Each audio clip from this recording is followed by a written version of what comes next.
Hey y'all, Mind the Monsters, Sunshine here. So, if you guys have been following the Titan submersible that imploded, some of the parts were pulled up today, and apparently there has been a update in the last hour. I'm recording this on June the 28th, 2023 at 8:24 p.m. Eastern Standard Time. They believe they've found human remains. It's not been confirmed who it is, but let's take a look. I am going to keep this muted because it's got music in the background. So this is some of the footage. It says human remains have been recovered in what is likely the wreckage of the Titan submersible, U.S. Coast Guard says.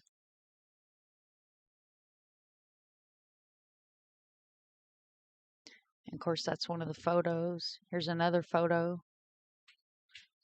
And they've got it covered up, guys. It's not anything that's like mind-blowing that it's covered up. It's not abnormal to have stuff like this covered up, just in case.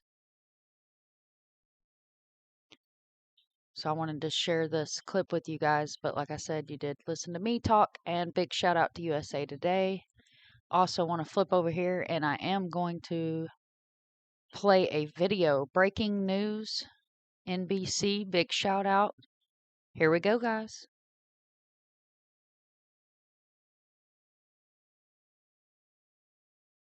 News that is coming into us in just the last couple of minutes here, because we are hearing from the Coast Guard in an official statement saying they have recovered what they describe as human remains from that Titan mini-sub wreckage.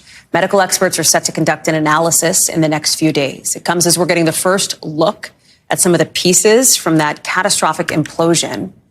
Look at this. You can see it here. Pieces of steel, chunks of metal, what looks like electrical wires being lifted off the ship at a Canadian Coast Guard pier up in St. John's. These pieces were found by an ROV, a remote-operated vehicle. It's been on the ocean floor looking for any wreckage like this. Investigators hope this will provide some clues as to what happened before this sub imploded, killing, of course, all 5 people who were on board. Ron Allen is joining us now. Ron, what else are we hearing from the Coast Guard tonight? Well, it's surprising that they're saying that there are these presumed human remains that were found along with the other debris there on the ocean floor. Back last week when this was all happening, they described this catastrophic implosion as so violent at such depths that it was unlikely that there would be anything recovered, let alone any sign of human remains of the 5 who perished in this accident. So that's really startling that they have announced this just a few moments ago. So that, along with the other debris here that's been pulled up by the salvage company, is headed to investigators as they try to figure out what caused this to happen. As you know, there was a lot of speculation, a lot of criticism of the company, OceanGate, the CEO, Stockton Rush, the pilot, who also died on this voyage on the submersible, because this craft had not been independently certified, safety certified by any of the maritime agencies that do that sort of thing. It wasn't required to, as it was operating out in international waters. But there was some criticism from within and outside of the company suggesting that it wasn't, that the vessel shouldn't be operating at those depths, some 2.5 miles down, to see the Titanic wreckage with passengers aboard, that it wasn't safe. And then we had this catastrophic accident last week.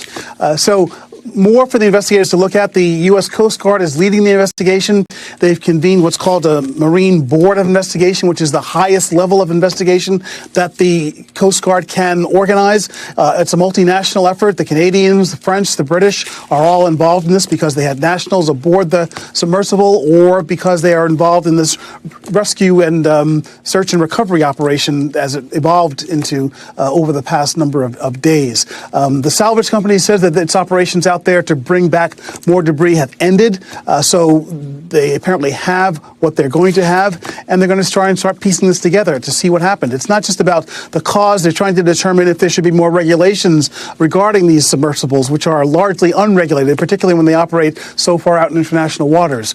And again, a lot of criticism of the company, OceanGate, the CEO, the pilot, the material that this craft was made out of, which is not typical. It was carbon fiber, not steel and titanium.